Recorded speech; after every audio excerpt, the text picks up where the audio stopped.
सन्नाटा। सभी बच्चे एग्जाम हॉल में बैठे अपना अपना एग्जाम लिख रहे थे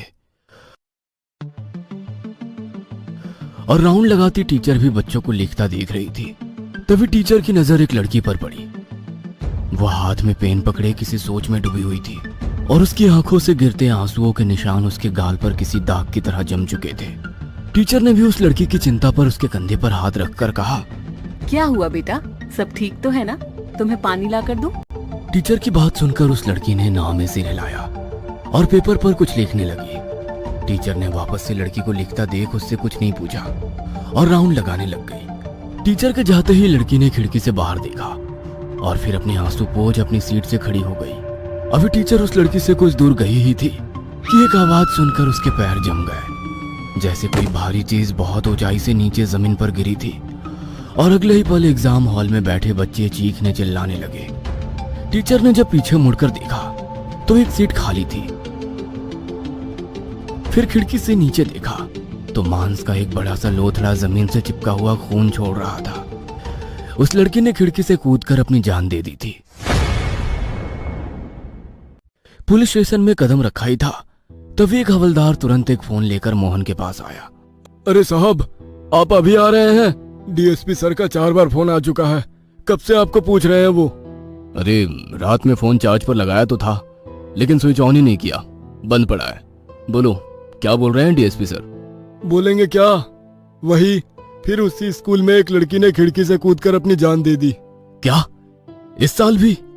लगातार 4 साल से कोई ना कोई बच्चा एग्जाम हॉल में सुसाइड कर ही लेता है। आखिर ऐसा क्या है उस एग्जाम हॉल में? मोहन अभी बोल ही रहा था तभी हवलदार के हाथ में रखा फोन बजने लगा। डीएसपी का फोन दोबारा आ रहा था। मोहन ने तुरंत ही हवलदार से फोन लिया और खुद डीएसपी से बात करने लगा। कुछ देर बात करने के बाद वो सीधा उसी स्कूल में पहुंचा जहां लड़की ने सुसाइड किया था। पर किसी तरह मोहन सीधा प्रिंसिपल के ऑफिस में जा पहुंचा। प्रिंसिपल फिर से? लगातार 4 सालों से कोई ना कोई बच्चा एग्जाम हॉल में कूदकर अपनी जान दे देता है। आखिर सच क्या है? आप मुझे बताती क्यों नहीं? या फिर इस बार भी अपने आईएएस भाई को बुलाकर मामले को दबा देंगी? मोहन की बात सुनकर प्रिंसिपल कुछ नहीं बोली। मोहन ने भी उससे बहुत बार पूछा पर उसके हर सवाल का जवाब प्रिंसिपल ने खामोशी से ही दिया। फिर थककर मोहन वापस अपनी गाड़ी के पास आ गया था। वो दूर खड़ा होकर लड़की के माँ बाप को बिलख बिलख कर रोते हुए देख रहा था। वो एक बार फिर खुद को असहाय महसूस कर रहा था। तभी प्रिंसिपल का पीए मोहन के पास आया। मैडम ने मुझे भेजा है, कुछ बतानी है आपको। तो वो खुद क्यों नहीं आई? समझिए इंस्पेक्टर साहब, उनकी भी कुछ मजबूरियां रही होंगी। मैडम बहुत अच्छी है साहब। ठीक है, अब बंद कर अपना ये मैडम पुराण और तुझे किस लिए भेजा है ये बता। मोहन के कहते ही प्रिंसिपल के पीए ने अपनी जेब से एक कागज निकालकर मोहन को देते हुए कहा, यहाँ आपको आपके सारे सवालों के जवाब मिल जाएंगे और लॉकर नंबर 312 है, नंबर याद रखना। मोहन ने जब कागज पर लिखा पढ़ा तो उस पर किसी जगह का पता लिखा था और पता भोपाल के किसी स्पेशल स्कूल का था। जी हाँ, स्पेशल स्कूल। वो अमीरों वाला नहीं बल्कि जहाँ डिसेबल्ड बच्चों को पढ़ाया जाता वो वाला। इंस्पेक्टर मोहन तुरंत ही सीधा भोपाल जाने को चल दिया। लेकिन जब वो स्कूल पहुंचा तो उसके होश उड़ गए क्योंकि वो स्कूल नहीं बल्कि एक खंडहर बन चुका था। पूरी बिल्डिंग आग से झुलसी हुई काली पड़ी हुई थी। मोहन ने आसपास देखा भी पर उसे अपनी मदद के लिए कोई नहीं दिखा। पर अब वो पीछे नहीं हट सकता था, इसलिए अकेले ही वो बिल्डिंग के अंदर चला गया।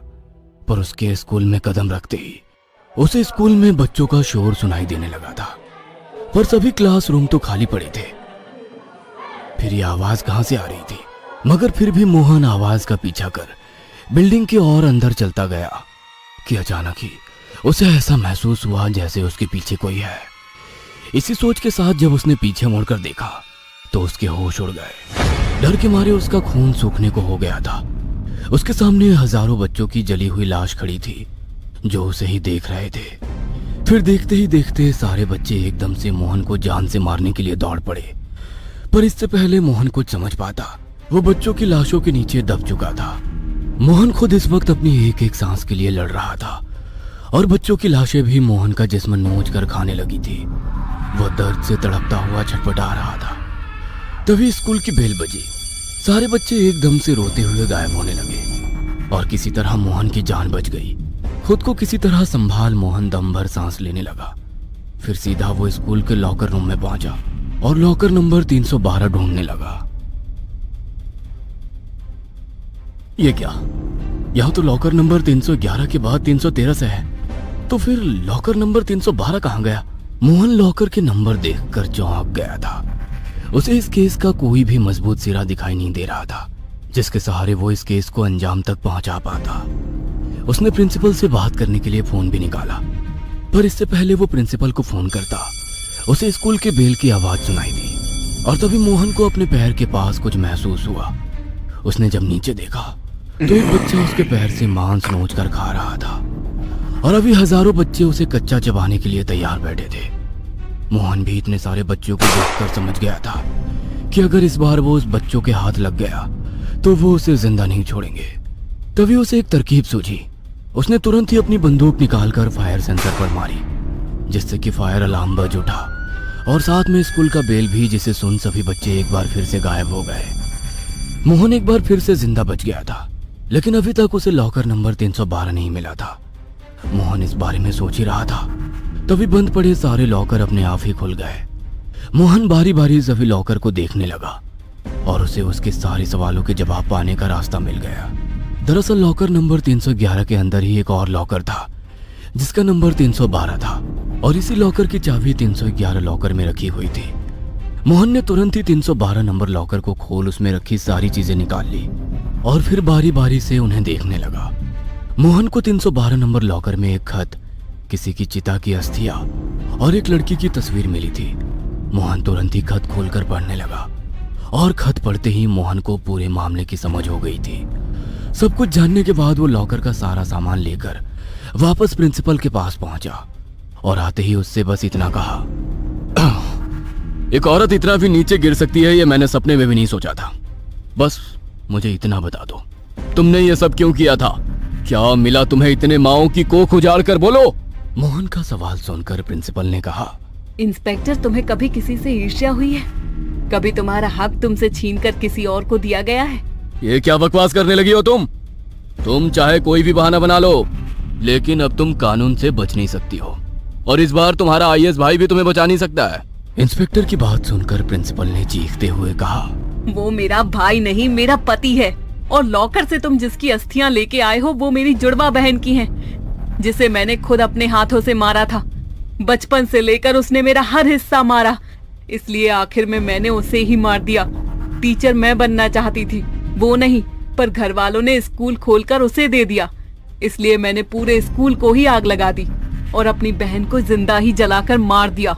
पर उसकी आत्मा ने मुझे बहुत तंग किया है, इसलिए मैंने एक तांत्रिक के कहने पर अपनी बहन की आत्मा को भी कैद करवा दिया, पर बदले में उसे हर एक साल बच्चे की बलि चाहिए होती है।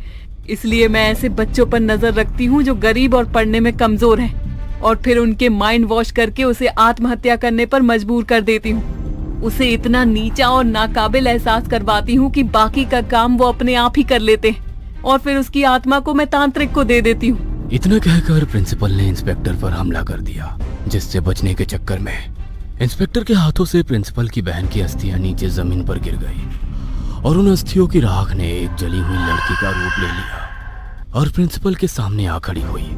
प्रिंसिपल भी उस जली हुई लड़की का रूप देखकर डर के मारे रोने लगी थी। शायद उसे अब अपनी मौत साफ दिखाई दे रही थी, इसलिए बिना कुछ सोचे समझे प्रिंसिपल भी खिड़की से छलांग लगा दी। इंस्पेक्टर भी प्रिंसिपल की यह हरकत देखकर डर गया था। उसने कांपते हुए जब खिड़की से नीचे देखा तो मांस का बड़ा सा लोथड़ा जमीन से चिपका हुआ खून छोड़ रहा था। प्रिंसिपल के मौत के बाद स्कूल को भी हमेशा हमेशा के लिए बंद कर दिया गया।